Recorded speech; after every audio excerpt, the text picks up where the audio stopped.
Gracias por escuchar los podcasts de Radio Nacional. Acceda a todos los programas en rtv.es/a la carta.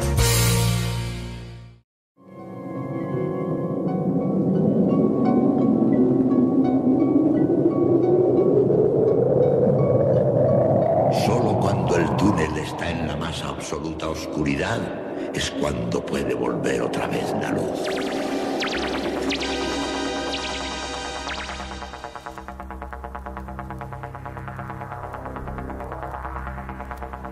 Estás entrando en el espacio en blanco.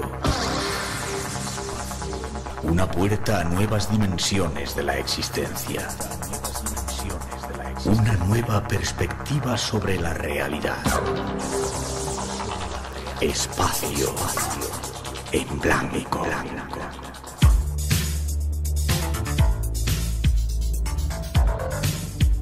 Una producción escrita y dirigida por Miguel Blanco.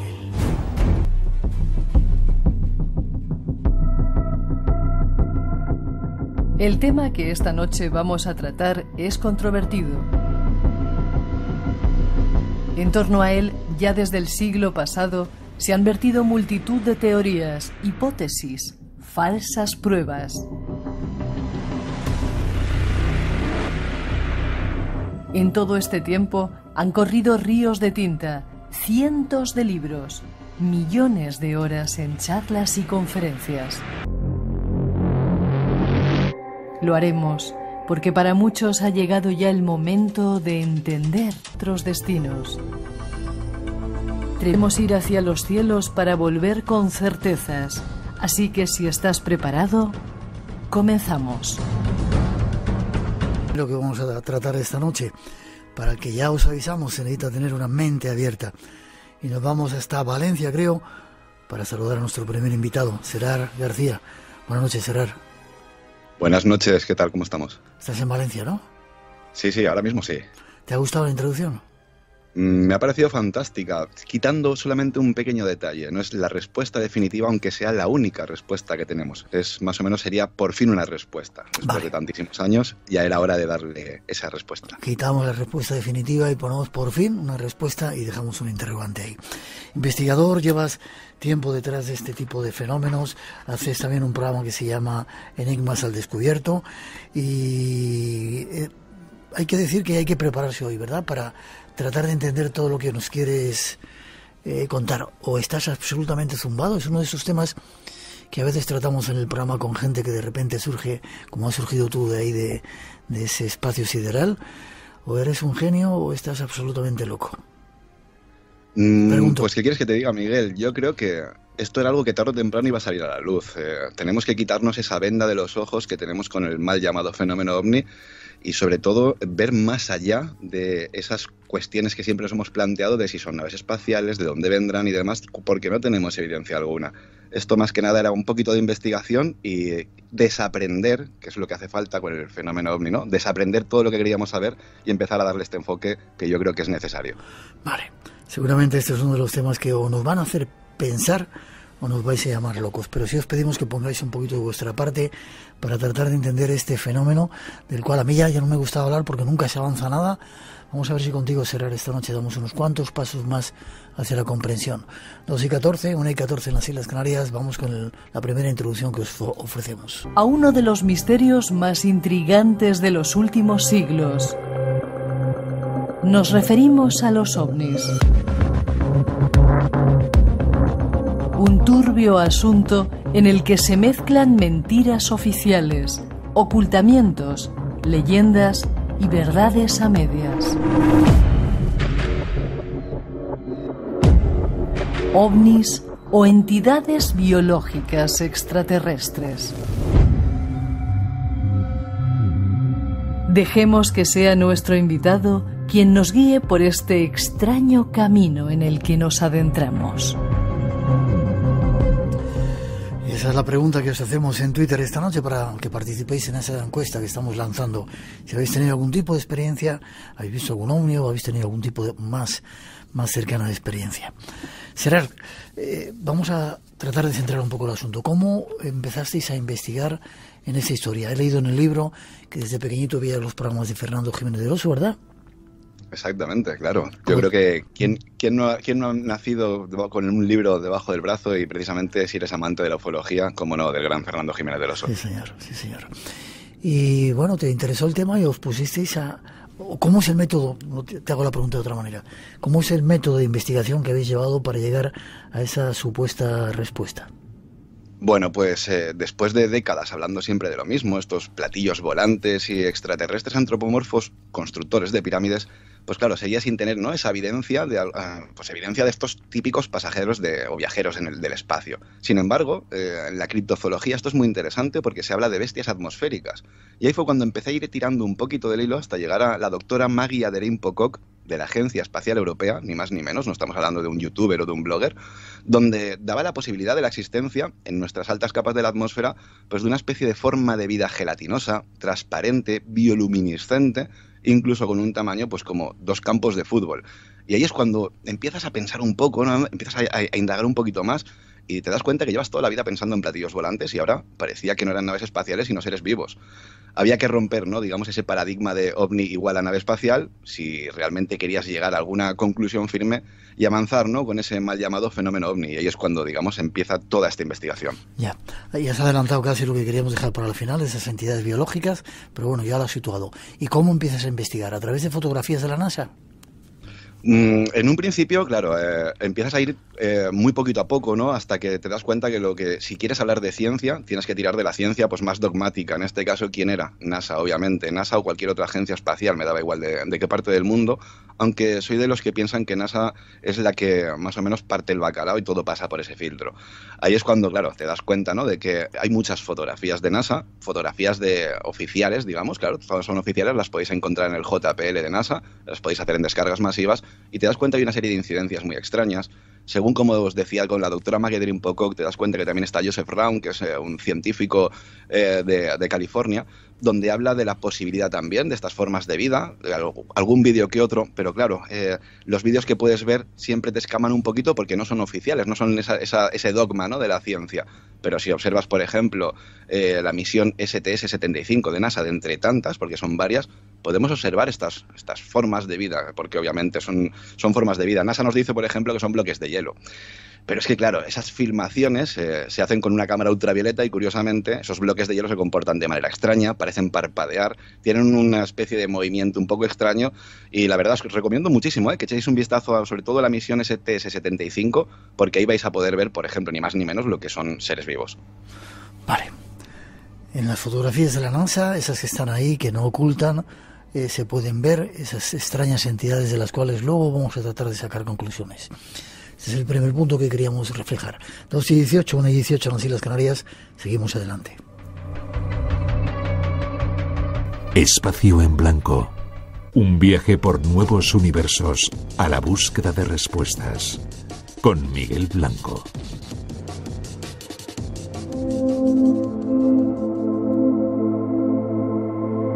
Son muchas las voces que se alzan en todo el mundo acerca de la posibilidad de que nos estén mintiendo sobre todo lo que ocurre en el espacio. Desde la llegada a la Luna hasta todo lo que ven los astronautas fuera de la atmósfera terrestre. La Agencia Espacial Norteamericana es la principal protagonista, según dicen, de parte de esas mentiras. Veamos qué nos revela nuestro invitado. Gerard, ¿como cuántas fotografías habréis analizado de la NASA para sacar conclusiones acerca de este asunto? Bueno, te puedo asegurar que mínimo y tirando muy por lo bajo, más de 30 o 40.000 fotografías seguro. Vale, ¿están al alcance de todos? ¿Puedes llegar ahí y sacarlas? Sí, por supuestísimo. De hecho, es lo que a mí me gusta recomendar a la gente, que no se fíen de la primera imagen que vean, sino que vayan directamente a NASA porque van a encontrar la nomenclatura y así es más fácil localizarlas. Vale, ¿y no será Bueno, te vuelvo a hacer la pregunta de otra manera. ¿Qué es lo que la NASA, desde vuestro punto de vista, nos ha podido ocultar? ¿Vida en otros planetas? En el libro habláis de Ceres, y un montón de planetas cercanos al nuestro, donde hay supuestas evidencias de que hay algo más. Obviamente. NASA, por ejemplo, nos oculta mucha información en cuanto a conocimiento. Es decir, no quiero entrar, por ejemplo, en estos detalles de que si NASA es militar, juicios de Nuremberg, todos los nazis son reclutados por los Estados Unidos para que NACA pasen a ser NASA y demás, ¿no? No vamos a entrar ahí en ese tema, pero es obvio, ¿no?, que nos están ocultando esa información porque el fenómeno ovni se ha convertido en la panacea para todo. Tú puedes estrellar un prototipo militar y con decir que ha sido un ovni ya nos quitamos del peso de encima, o incluso invadir territorio enemigo con un dron y decir que ha sido un ovni, y es claro, el ovni se ha convertido en la panacea para absolutamente todas las, entre comillas, meteduras de pata que puedan tener agencias espaciales, agencias gubernamentales o en este caso, por ejemplo, las militares. Pero si vamos mucho más allá de todo esto, es lo que hay que recomendar a la gente, ¿no? Vamos a abrir la mente, pero sin que se nos caiga el cerebro. Vamos a pensar qué condiciones de vida puede haber ahí fuera. Y lo que nos vamos a encontrar son condiciones muy extremas. ¿Y qué es lo que nos encontramos en la Tierra en ciertos lugares, ¿no? Esos extremófilos. Nos podemos encontrar termófilos que son capaces de soportar temperaturas a partir de 100 grados, donde tú meterías la mano y se te cocería. Nos encontramos los anhidrobióticos. Estamos hablando de animales, bueno, en este caso no sé si sería el término animales o ser vivo, pero que viven en la ausencia total de agua. Fíjate qué curioso que siempre se ha dicho que para que exista vida ahí fuera tiene que haber agua. Bueno, nos encontramos en la Tierra seres vivos que no necesitan agua. Y ojo, por no hablar que NASA ya tiene esa sección de Ocean Worlds, donde estamos hablando de mundos oceánicos, ya no en nuestro sistema solar, sino mucho más allá. También hay barófilos que aguantarían altas presiones, halófilos, altas concentraciones de sal. Incluso ya lo más exagerado que nos podemos encontrar son estos poliextremófilos, todo el mundo los conoceréis por el oso de agua, por tardígrado, que pueden vivir décadas sin agua e incluso combinar las características de los demás extremófilos. Es decir, si esas condiciones que nos encontramos en la Tierra, nos encontramos seres vivos como en el Mar Muerto, que siempre se ha dicho que en el Mar Muerto no había vida, bueno, pues ahí tenemos estos halófilos, ¿no?, que pueden aguantar esas altas concentraciones de sal. Siempre se ha dicho que el agua fuera de nuestro planeta sería como una especie de salmuera. Ahí puede haber vida. Si nos vamos a Ceres, nos vamos a cualquier luna de Júpiter, de Saturno y demás, nos encontramos agua en sus tres estados, líquido, sólido y gaseoso. Por tanto, si en nuestro permafrost en la Tierra nos encontramos estas bacterias que son capaces de estar aletargadas o incluso estar en una forma viva en ese hielo, ¿por qué no lo va a ver ahí fuera? Claro, las evidencias, ¿cuáles son? Ahora luego, si quieres, más adelante hablamos de esa necesidad de mirar al cielo, pero no con nuestros ojos.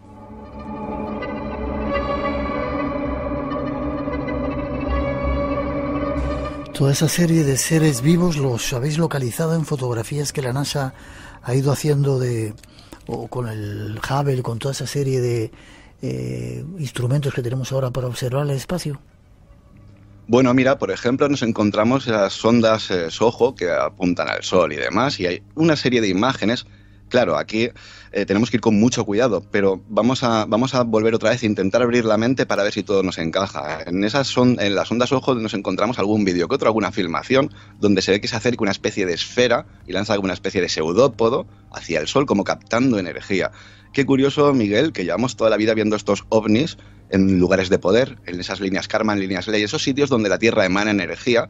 Por tanto, podríamos hablar, por ejemplo, de otro estado de la materia. Hemos siempre hablado del sólido, líquido y gaseoso, pero a día de hoy tenemos cristales de tiempo, tenemos plasma, tenemos semiconductores.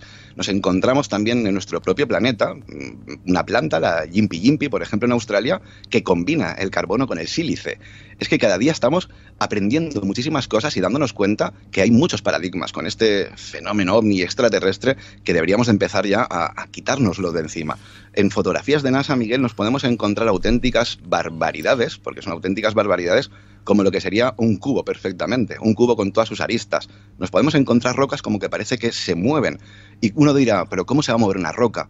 Bueno, ¿por qué en una forma de vida no ha podido tener esa forma de camuflaje como nos encontramos en la Tierra? El pulpo, que es el rey del mimetizaje. Podrías tener un pulpo, un insecto hoja, un insecto palo, cualquier tipo de estos animales, por ejemplo, como el camaleón, que pueden cambiar de color. ¡Wow! Es que es fantástica la fauna que tenemos en nuestro planeta. Solamente tenemos que pensar qué puede haber ahí fuera. Vamos a quitarnos esa venda de los ojos con el señor antropomorfo que se desplaza en naves espaciales a velocidades increíbles o desafiando todas las leyes del espacio y la física. Y vamos a hablar de ciencia pura y dura, de lo que podemos encontrar en nuestro planeta y lo podemos extrapolar fuera de él. Todo ello lo habéis encontrado en esas fotos de la NASA, ¿verdad? Todo no. Parte de ello, en lo personal, me ha saltado la chispa, ¿no? Y decir, bueno, puede haber una forma de vida que sea capaz de camuflarse con estas características, y es cuando te topas con el pulpo, pulpo, la sepia. Y ahí empiezas a enlazar una cosa con la otra, Miguel, y te vas dando cuenta que todo es posible, claro. Vale, dejemos ahí al pulpito por un momento. Para vosotros los ovnis, para muchos investigadores, son o bien pruebas de los ejércitos, pruebas secretas, ¿no? Bueno, digamos que NASA, a lo mejor por esa parte no, pero sí, los ovnis de la CIA. Nos encontramos esas abducciones, por antonomasia, yo que sé, la de Cabo Valdés, por ejemplo, ¿no? O Vilas Boas. Esta gente no ha sido abducida por seres extraterrestres, han sido sometidos por un experimento social, y cualquiera que se moleste en investigar, ojo, en investigar, no ver un vídeo en YouTube o ver un simple enlace, sino ir a la fuente y empezar a tomar datos, y te das cuenta que toda esa parafernalia ovni es un sinsentido. Una nave espacial que tiene camillas como en un hospital, las herramientas quirúrgicas son como un bisturí, es lo más parecido todo a lo terrestre. Claro, es un sinsentido todo. O sea que muchos de los abducciones han sido provocadas, dices, por la CIA o otros cuerpos extraños de... No tenemos evidencia ninguna que haya sido por un ser extraterrestre. Qué fácil es de una nave espacial cogerte, ¿no? Una herramienta, no te van a denunciar una policía espacial no te va a denunciar ni te va a meter en una cárcel intergaláctica. Qué fácil sería, por ejemplo, tomar una fotografía dentro de una nave de esta gente que dice ser contactados, o alguna conversación vía Skype o lo que sea, ¿no? Qué fácil sería para quien estuviera dentro de una nave coger cualquier objeto y guardarse en el bolsillo. Sin embargo, lo que tenemos es una serie de contactados o una serie de supuestos contactados. Yo nunca he negado que esa gente haya pasado por un pequeño trauma o por una pequeña experiencia que no han sabido asimilar, o a lo mejor en este caso no han sabido darle la explicación.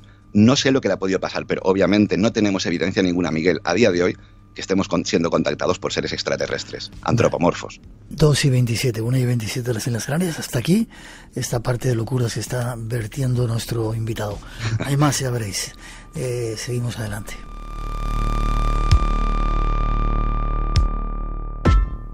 Radio Nacional de España. Somos tu radio. Todo lo que se crea siempre es para ayudar al ser humano. Me asusta. Es una lamentable realidad. La creación por parte de 4 científicos norteamericanos de biobots, es decir, nanorobots con células biológicas, abre nuevas puertas para la medicina, la industria y la economía, y plantea numerosos interrogantes, algunos de carácter filosófico. Futuro Abierto, con Tato Puerto, los domingos a las 7 de la mañana, las 6 en Canarias. Y recuerda, Gente Despierta, de lunes a jueves a las 11:30 de la noche. Radio Nacional de España.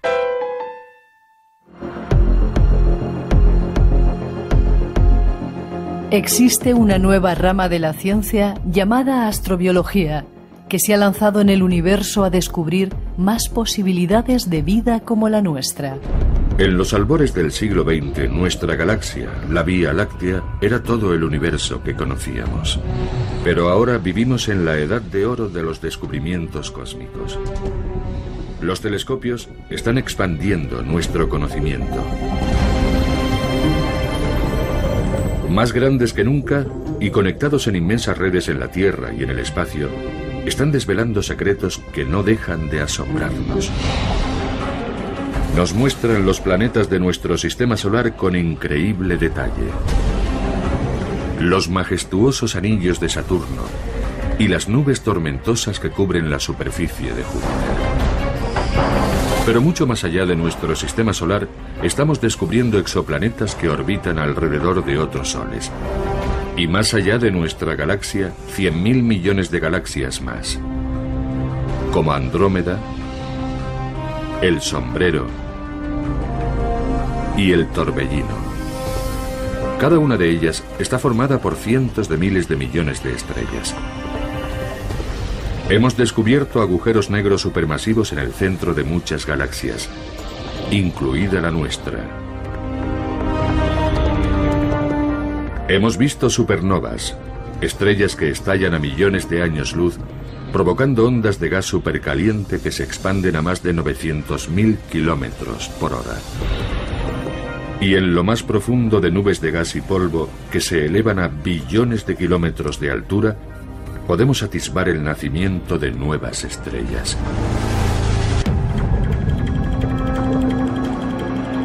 Miles de nuevos descubrimientos nos lanzan hacia las posibilidades de otras vidas, incluso inteligentes. Exploremos un poco más este vasto universo. Gracias a esos nuevos elementos que tenemos, nuevos telescopios, esos avances, nuestro universo se ha ampliado hasta límites infinitos, ¿verdad, Gerard? Exactamente, piensa que llevamos una década de avance tecnológico brutal.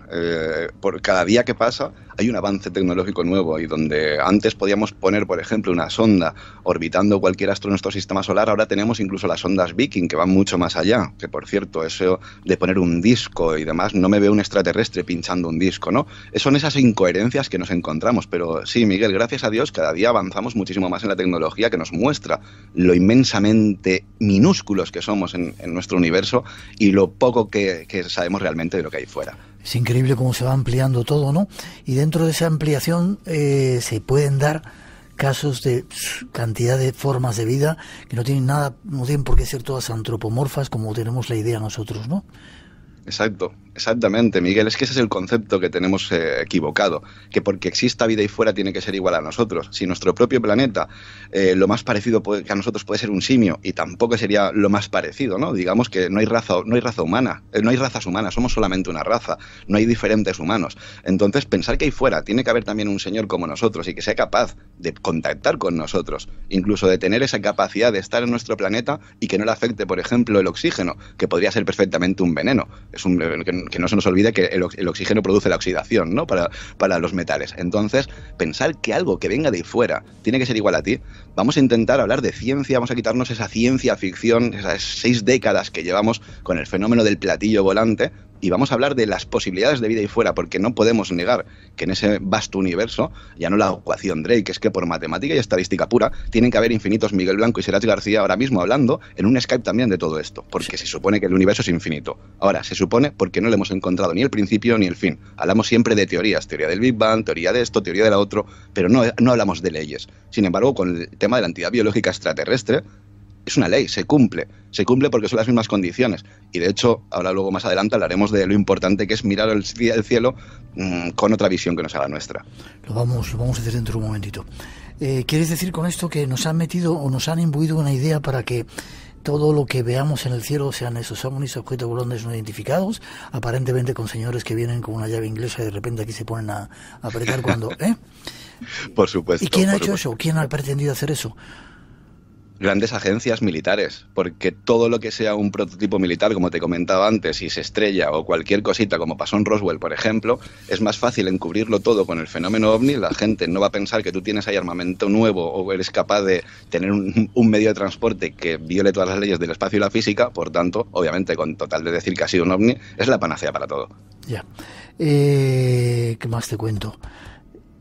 La vida se abre camino de muchas formas, pero siempre siguiendo una serie de leyes, ¿no? Según lo que conocemos, porque hasta hace... Espera, que parece que te has ido por ahí. ¿Has marchado un segundito, Gerard? Estamos empezando a tener algunos problemas de comunicación. Igual no quieren que hablemos de estas cosas. Pues a lo mejor están poniendo ahí el pinganillo y la oreja. Bueno, no sería extraño. Durante mucho tiempo dicen que lo han estado haciendo con nosotros. Te decía, la vida se abre camino de diferentes maneras, pero siempre siguiendo un patrón, ¿no? Echas una semillita y de repente nace la planta, se hace un árbol, florece, frutos y continúa y se renueva. Hasta lo que queremos saber o hasta lo que conocemos a día de hoy. Ya. Es lo que te comentaba antes, ¿no? ¿Qué posibilidades pueden haber ahí fuera que se hayan adaptado a otro tipo de condiciones de vida? Vale. Y hablabas que antes que puede haber eso de... Hay organismos que incluso hemos descubierto aquí en la Tierra, termófilos, ¿qué más has dicho? Lo que son, por ejemplo, todos los extremófilos, termófilos, barófilos, halófilos, es que perdona, que tiene un nombre un poquito complicado. Hablamos de, por ejemplo, del oso, el oso de agua. El oso de agua es increíble, el tardígrado. Este animalito puede combinar todas las características de los demás extremófilos. Puede estar completamente recargado durante décadas sin necesidad de agua. Lo puedes mandar al espacio y aguanta las presiones. Tienes también los anhidrobióticos, que viven en una ausencia total de agua, que es algo que, por ejemplo, siempre hemos pensado que la vida tendría que estar en un lugar húmedo, un mínimo de agua. Pues no, a día de hoy estamos descubriendo ese tipo de seres vivos, de formas de vida, que desafían todas las leyes del espacio y la física. Y decías que, bueno, por ejemplo en Río Tinto, o sea, en ese medio tan extraño para nuestra vida, se han descubierto formas de vida, ¿verdad? Allí también. Mar Muerto decías también. El Mar Muerto, o por ejemplo el lago Mono en California, está la mosca acidófila, es un lago que tiene un agua muy, muy ácida, y te beberías un chupito de ese agua y posiblemente morirías. Sin embargo, hay una mosca y una especie de bacteria que sobreviven en su ambiente. Y ojo, por ejemplo, Chernóbil. ¿Quién se iba a pensar que en Chernóbil podría haber algo que se alimentase de radiación? Pues ahí tenemos a la Geobacter, ni más ni menos. ¿Cómo se llama? Geobacter. ¿Y dices que no estás loco? No, esto es ciencia. Es que si llamamos locura a la ciencia, bueno, la ciencia ha sido muy loca hasta que haces unos ensayos y te explota un cacharro en la cara y de repente te das cuenta que A más A, pues posiblemente no sea B. Esto es todo ir probando y te das cuenta que no es ni más ni menos que ciencia pura y dura. 2:36, 1:36 en las Islas Canarias. Seguimos adelante, queremos daros más datos para tratar de componer, como muchas veces, una especie de puzzle para tratar de buscar una respuesta a ese misterio de los ovnis. Tras esa introducción seguimos.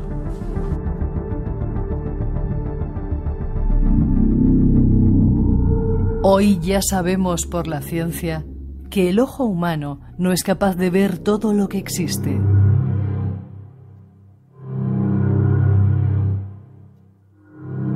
Esta falta de visión fue uno de los logros de la astronomía para conocer el universo que nos rodea. Los astrónomos necesitaban un tipo de telescopio completamente diferente, capaz de captar lo que nuestros ojos no podían ver.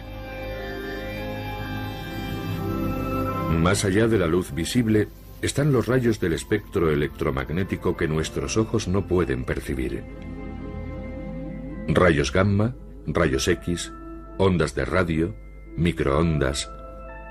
Pueden ser invisibles, pero son cruciales para los astrónomos. Encierran la clave de algunos de los eventos más violentos acaecidos en el universo. El ojo humano solo es sensible a una parte muy pequeña del espectro electromagnético, que son todas las ondas que se comportan como la luz. Pero hemos conseguido ver partes del espectro que no son visibles para el ojo humano.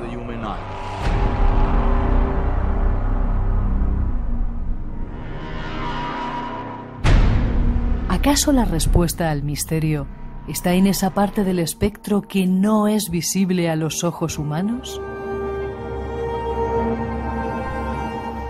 Gerard, para colmo, nuestra visión no es capaz de percibir toda la realidad, ¿no? Muy bueno, la verdad es que sí. Esto del rango de visión fue algo, por ejemplo, que me hizo avanzar, pero muchísimo con todo esto. Nosotros, el ser humano, pues como especie animal, solamente percibimos el 1% de lo que nos rodea. Como bien estabas comentando en este pequeño previo, no podemos ver las ondas microondas, no podemos ver en ultravioleta, no podemos ver en infrarrojo. Tenemos la visión más primitiva del reino animal. Por tanto, solo vemos en una gama de colores determinado y no podemos ver el ultravioleta, que sería de día, o el infrarrojo de noche, por ejemplo. Y de ahí viene uno de los grandes avances que he tenido con esto de la mal llamada ufología. Es más, el observar el cielo nocturno a través de un filtro infrarrojo, que es algo que recomiendo a la gente que le apasione la temática ovni debería hacer, sobre todo si es una alerta ovni. Cuando tú estás observando el cielo en ese rango de visión no perceptible para el ojo humano, es lo más increíble que te puedas imaginar, porque de repente es como si pusieras una linterna hacia el cielo y cobrase luz. Todo donde estás enfocando, verías, ¿no? Sería como ponerle luz al cielo. Vale, y luego, te das cuenta... Perdón. Luego quiero incidir en esa posibilidad para ver toda esa serie de cosas que tú dices. Es como poner luz al cielo, no sé si quieres decir algo más.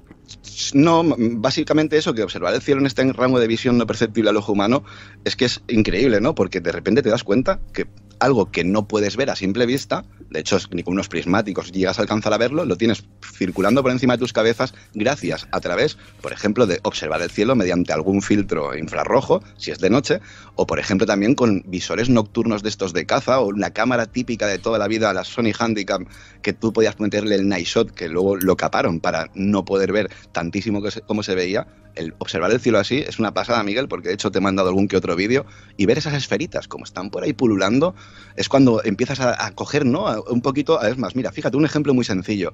Cuando hablamos de estos ovnis que van volando en zigzag, ¿no? ¿Qué sentido tendría que alguien ahí dentro estuviera volando así? Pero me recuerda, por ejemplo, al vuelo que tiene una mosca o que tiene una libélula, que es capaz de mantenerse estático, ir hacia arriba, hacia abajo o hacia los lados, o incluso haciendo ángulos imposibles para lo que sería un medio de transporte. No quiero adelantar todavía conclusiones, pero sí te pregunto, lo que no vemos no existe, o eso es lo que nos han enseñado la mayoría de las veces en la educación, ¿no? Yo no veo toda esa serie de cosas, no existen, ¿no? Bueno, nos hemos criado con eso de que necesito ver para creer. Entonces, claro, si tú ahora pusieras unas gafas, por ejemplo, que pudieras ver las ondas microondas, posiblemente se te caería la mandíbula al suelo de ver la cantidad de todo el aparato electrónico que tienes en tu casa, cómo está emitiendo, ¿no? Esas ondas microondas. Lo verías todo lleno de lo que son las ondas. Eso, por ejemplo, si hablamos de ondas microondas. Luego, si nos pusiéramos otro filtro de cualquier otro tipo, estaríamos viendo pues ese tipo de ondas microondas, pero variadas. O sea, es decir, estamos rodeados de ondas. Eso no lo vemos, pero no quiere decir que no exista. También existe la gravedad y no la puedes ver, ¿no? O existe el oxígeno y no lo podemos ver. Existe el aire también. Hay muchas cosas que no las podemos ver, pero eso no quiere decir que no estén ahí. Apuntar ese nuevo dato. Si tuviéramos un rango de visión más elevado, seríamos capaces de captar muchas más realidades y quizá en esa realidad, esto que esta noche estamos tratando de aclarar. 2:41, 1:41 en las Islas Canarias. Seguimos adelante.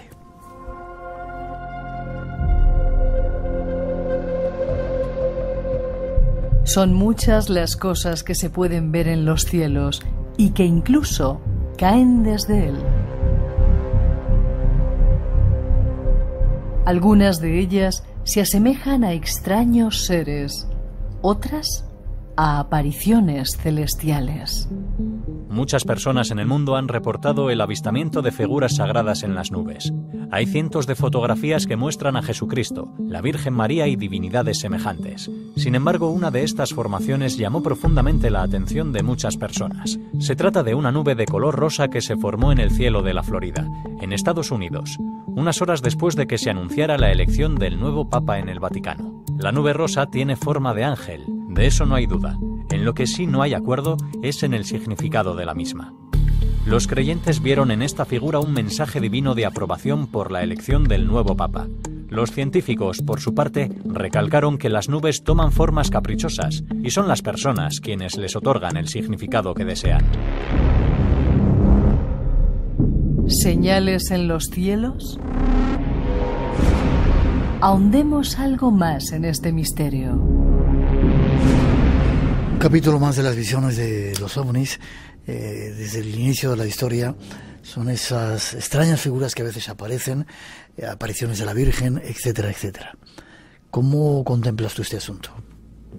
Bueno, con el tema de las apariciones de la Virgen, ¿realmente pensamos que la Virgen María se nos aparece? Esa es la cuestión. Mira, fíjate qué sencillo que en Fátima fueron 3 niños los que tuvieron el acontecimiento de la Virgen. Sin embargo, fue el niño, el primero que estaba, o sea, estaban los 3 en el mismo sitio a la misma hora, el niño ve a la Virgen y la escucha, la segunda niña ve a la Virgen pero no la oye hablar y la tercera simplemente vio una especie de luz que se elevaba por el cielo. Fíjate qué curioso, ¿no? De 3 personas en el mismo sitio a la misma hora, cada una cuenta una cosa completamente diferente. ¿Qué es lo que pasa? Que cada vez que aparece este tipo de luminarias, sobre todo en esa época, porque ahora mismo estaríamos hablando de ovnis y en un futuro posiblemente estará la gente hablando de viajeros en el espacio del tiempo, espero que el tema de la entidad biológica extraterrestre continúe y la ciencia se meta por medio, pero qué curioso que en esa época, más atrás en el tiempo, el fenómeno era tachado de aparición mariana. Yo pondría la mano en el fuego que la Virgen María no se aparece, por supuesto. Ahora, ¿qué es lo que se aparece? Pero podría hacerlo, ¿eh? Podría hacerlo. Sí, pues yo, por eso pondría la mano en el fuego y a lo mejor me quemo. No estoy negando la existencia de absolutamente nada ni de probabilidad ninguna, por supuesto. Podría ser, pero no tenemos la evidencia. Ojo, pues tenemos una evidencia de que algo se manifiesta, se comporta de una manera extraña e incluso llega como a intentar adoptar la forma que tiene enfrente. Qué curioso como el pulpo intenta pasar desapercibido, mimetizándose, comportándose igual que un pez que tenga enfrente o que tenga, no sé, a ver si me explico. La capacidad de mimetización que tienen los animales los pueden tener también los animales que no sean terrestres. ¿Esa es tu idea? Sí, en base a la investigación, sí, ¿por qué no? Si tú tienes un animal que quiere pasar desapercibido, ¿cuál va a ser la mejor manera de hacerlo? Intentando imitar lo que tienes enfrente. Vale. ¿Y cómo puedes explicar esa tremenda cantidad de experiencias que ha habido de contactos de personas que han estado con esos supuestos seres extraterrestres, pongo supuestos, que han dejado huellas, etcétera, etcétera. ¿Eso cómo se puede explicar? Incluso esa que tú cuentas de un comandante de la aviación, creo que era español, que incluso llegó a disparar contra algunos de ellos. Cuéntame. Sí, bueno, hablamos de Óscar Santamaría Huertas. Este hombre es de la Fuerza Armada del Perú, que en el año 80 es el primer ser humano, ¿no?, que está catalogado, entre comillas, el primer ser humano que ha entrado en combate contra un ovni. Sin embargo, claro, cuando este señor, ya hablando con el tema de las entidades biológicas, se da cuenta que no tiene ningún sentido que un objeto como medio de transporte sea capaz de violar las leyes del espacio y la física, viajando a velocidades que ni siquiera un Sukhoi 22, que era el avión más potente que había allí, podría maniobrar. Claro, empiezas a darle el enfoque, igual que el comandante José Campos. También, este hombre también ve una luz, una esfera, pensando que era un platillo volante. Empezamos a entablar conversación y amistad, y según va viendo que el tema de la entidad biológica tiene todo este tipo de características, pues dices, oye, pues posiblemente lo que estaba viendo nada tenía que ver con una nave espacial, sino con un ser vivo, porque se comporta como un ser vivo. Ya. ¿Y cómo puedes explicar toda esa, insisto, cantidad de casos? Bernie, Batty Hill, por ejemplo. Bueno, hay millones de casos, miles de casos. Sí, pero ¿no aceptas la posibilidad de que haya entidades extraterrestres inteligentes que estén llegando con naves espaciales aquí? No, para porque nada. estén mucho más adelantados que nosotros. No puedo aceptar algo de lo cual no tengo evidencia. Y me pones el caso de Batty y Bernie Hill, estos señores, por ejemplo. Te podían poner miles de ellos. Sí, pero ¿qué es lo que pasa? Que estamos tan acostumbrados al fenómeno ovni como platillo volante, que tú, cuando miras al cielo y ves una luz que viola las leyes del espacio y la física, automáticamente tu mente te dice que es un platillo volante. No das otra posibilidad. ¿Por qué? Porque llevamos 6 décadas hablando de lo mismo, Miguel. Entonces, yo no niego que las personas vean cosas en el cielo extrañas. Lo que tienen es una mala interpretación a la hora de contar o narrar la historia o el fenómeno que han vivido. No es lo mismo el ver una luz en el cielo y puedo dar la posibilidad de que sea un meteorito, un satélite, no, automáticamente, como se ha movido en zigzag, ¡buah!, es una nave espacial, ya es un platillo volante, ya no doy más posibilidades. Entonces es la mala interpretación, ojo. Luego hablamos de Batty y Bernie Hill, cuando este matrimonio entra en un estado de regresiva de hipnosis, dibujan un mapa interestelar que era lo que tenía la nave espacial, que por cierto los extraterrestres lo sacaron de un cajón, qué curioso que una nave espacial tenga cajones y no tenga hologramas, no sea holográfico, y ese mapa lo superpones con el desembarco de Normandía, por ejemplo, y encaja a la perfección todo lo que son los caminos, las líneas y la forma, ¿no? Ahora, qué curioso también que antes estabais hablando en el previo y comentábamos, ¿no?, estas pinturas que nos encontramos en el medievo. Bueno, si veis el bautismo de Cristo, la Madonna de San Giovanni o el monasterio de dominicano que está en Rumanía, podemos ver cómo el autor ha intentado plasmar lo que estaba viendo ahora. ¿Qué es lo que estás viendo? En esa época, fíjate, Miguel, qué curioso, nos remontamos a 1561 y 1566, fenómeno celeste de Basilea y fenómeno celeste de Nuremberg, esa batalla galáctica que cuentan muchos en YouTube y en muchos blogs. Qué curioso que si te pones a indagar e investigar y lees y traduces todo lo que es la explicación de lo que los testigos narraban, cuentan que esas esferas, cuando caían al suelo, se evaporaban y dejaban un olor a putrefacto. ¿Yo qué quieres que te diga? Si huele a podrido y se evapora, qué curioso que la doctora Magdalena Pocock hablaba de seres gelatinosos bioluminescentes. Una cosa me llevaba a la otra. Si se evapora y huele a podrido, será materia orgánica o biológica en descomposición. 2:48, 1:48 en las Islas Canarias, aportando nuevas informaciones acerca del mundo de esos no identificados en los cielos, y vamos a tratar de sacar conclusiones. Espacio en Blanco, tu cita con lo desconocido, en Radio Nacional, con Miguel Blanco. 30 kilómetros sobre la Tierra. El transbordador espacial Atlantis opera de forma secreta en el vacío. No estaba ahí y luego sí. Era un objeto con forma de serpiente de unos 2 metros y no sabía qué era. Story observa mientras la entidad se desplaza por el espacio. Tenía movimiento interno y continuaba alejándose justo en esa dirección. La cola estaba ahí, justo ahí.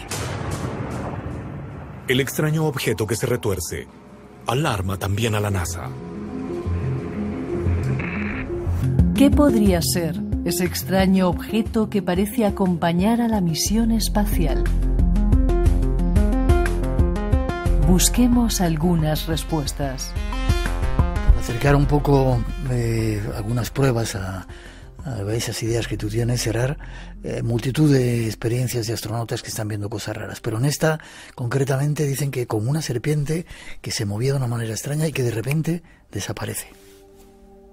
El problema está en que, por ejemplo, os recomiendo que echéis un vistazo a, por ejemplo, los hidrozoos. Buscad en YouTube hidrozoos bioluminescentes, que eso lo vais a encontrar en las grandes profundidades marinas, y es increíble como da la sensación, ¿no?, que eso, pues si lo vieras en el cielo dirías, wow, eso es una nave espacial.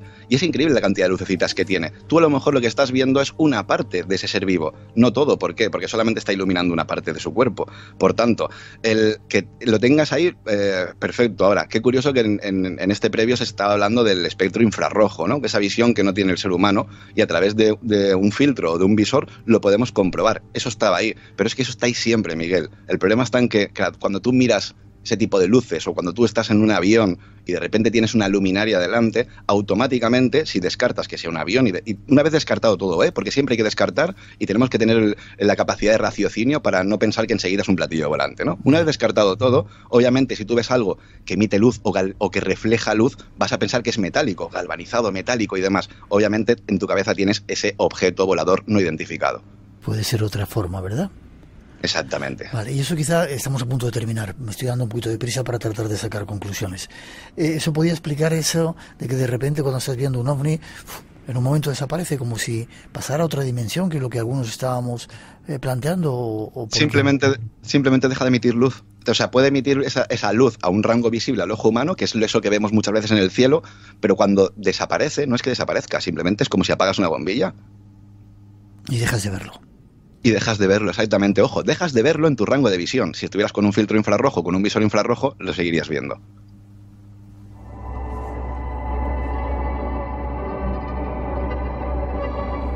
Montones de saludos desde Ouarzazate, al borde del Sáhara, desde México, desde algunos otros lugares de Latinoamérica.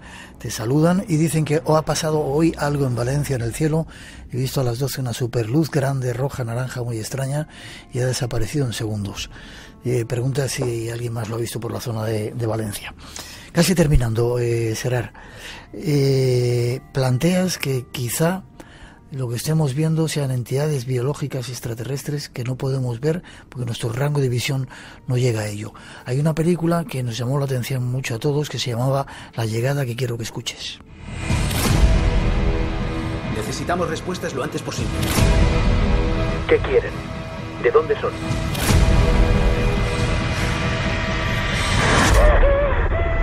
Sí, eso acaba de pasar. ¿Qué pasa ahora? Ahora vienen. Sé por qué están aquí.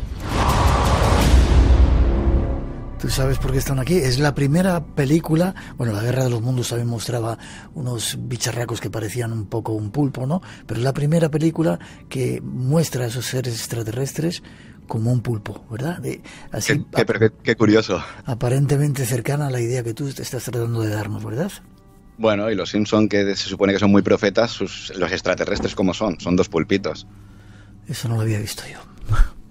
Y planteas, para poder ver todo esto que nos estás diciendo, que miremos al cielo con esas cámaras, o busquemos esos filtros para tratar de ver que hay muchas más cosas de las que están ahí que no somos capaces de percibir. Exactamente, todo el mundo que tenga la posibilidad de, si tienes un telescopio, ponerle un filtro infrarrojo o algún visor de caza infrarrojos. Esto lo podéis encontrar en cualquier página de internet y salen, bueno, no son aparatos excesivamente caros, pero hablamos de unos 100 euros aproximadamente, y a quien lo compre y quien observe el cielo ya desde este momento se va a estar acordando de este día, porque va a decir, ¿en qué hora no se me ha ocurrido antes hacer este tipo de cosas? Pero claro, tiene que venir alguien que de repente de esa pequeña colleja, la ufología, dejemos hablar de ese término que ya de por sí es un anglicismo muy cutre, ¿no? El ufología, no, o sea, tendría que ser ovnilogía o platillología, pero es que ufología ya de por sí es una palabra que no me gusta lo más mínimo. ¿Por qué? Porque define algo que realmente no existe o de lo que no obtenemos, mejor dicho, evidencia alguna. Vale. Sin embargo, si observamos el cielo con ese visor o con ese filtro, ya te digo, Miguel, que quien lo haga va a alucinar de toda la cantidad de cositas que se ven, que no son visibles a nuestro rango de visión y que están ahí día y noche, de día con una cámara ultravioleta obviamente, pero son mucho más caras, y de noche, que es como nos gusta observar el cielo, con un visor infrarrojo. Lo vamos a hacer además prontito. Y además hay un aparato o algo que se está, Estamos ahí maquivelando una cosita que va a estar muy interesante porque ya va a ser la máxima evidencia donde vamos a poder demostrar que esos son seres vivos y que podemos llegar a establecer, digamos, una especie de contacto. Y de momento, como decía en el 1, 2, 3, Miguel, con perdón, pero hasta aquí puede valer. Vale, yo me apunto a que cuando se haga esa prueba estar ahí para ver si estás absolutamente loco o estás dando una forma nueva de ver ese mundo de los ovnis, como en esa película precisamente, como quizás si nos estuvieran ya preparando para decir, bueno, entidades biológicas extraterrestres que están aquí con nosotros mucho más cercanas, ¿vale? Sí, señor. Y además, ojo, que no soy el primero en hablar de esto, que ya desde tiempos de Gustav Carl Jung... ¿Sí? Vaya, se nos acaba de volver a marchar. Tratamos de recuperar el hilo. Cerrar es que no quieren que hablemos de esto y que me despida de ti. Nos tienen hoy fritos. Vale, te comentaba, discúlpame, Miguel, es que no soy la primera persona que habla de esto. Desde tiempos de Gustav Carl Jung o Charles Fort ya se hablaba de todo esto, simplemente es que no disponíamos de esa tecnología para poder observar el cielo con este tipo de rangos de visiones. Vale. Y a partir de aquí es cuando nace, digamos, un futuro. Esto es el futuro de la mal llamada ufología. Aquí hay un paso muy grande. Vale, me apunto a ver esa experiencia contigo. ¿Forma de contacto para que, si quieren saber algo más de este asunto? Pues formas de contacto en Twitter y Facebook y Instagram por Enigmas al Descubierto, y en iVoox, que ahí tenemos unos programitas bastante interesantes con invitados de mucho nivel, donde exponemos esos programitas de misterio dándoles un toque, pues bueno, riguroso a la hora de hablar del tema y sobre todo conciencia por delante, con mucha conciencia y siempre respetando, ¿no?, la opinión de todo el mundo, porque todo el mundo estoy seguro que han vivido experiencias muy extrañas, pero por temor al que dirán no las cuentan. Y sobre todo que no me crean, no tengo ninguna intención de convencer a nadie de lo que estoy diciendo. Queremos que se molesten en investigar. Exactamente. Gracias, Gerard. Te mando un abrazo fuerte. Igualmente, un abrazo muy grande. Ojalá hayamos dado un paso más. Lo vamos a ver toda esta historia, seguro. Lo vamos a dar. Tienes mi palabra, Miguel, que lo vamos a dar. Vale, lo vamos a ver con otros ojos. Fuerte abrazo, te veo prontito. Un gran y fuerte abrazo, familia. Hemos de hacer una pausa, llegan nuestros compañeros Javier Carrión y José Luis Aragón a darles las noticias de las 3, las 2 en las Islas Canarias, toda la actualidad, está movidito. Después seguimos, nos iremos hasta lugares enigmáticos de nuestro país, redes sociales abiertas ya por si queréis seguir participando en ese concurso que tenemos y muchas más sorpresas. Tenemos mucho que contaros todavía, apuntar un poco esa nueva visión y quizá mirar al cielo esta noche con otros ojos, que seguro que descubrimos muchos más misterios. El misterio continúa, no te vayas, enseguida regresamos aquí a Radio Nacional.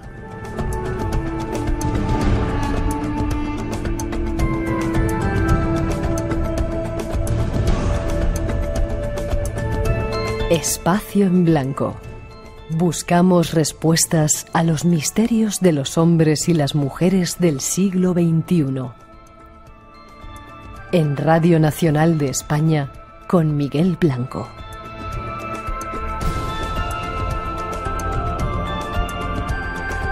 En Radio Nacional tenemos las noches más llenas de misterio de la radio. Adelante, disfrútalas. Estás en Espacio en Blanco, con Miguel Blanco, en Radio Nacional de España.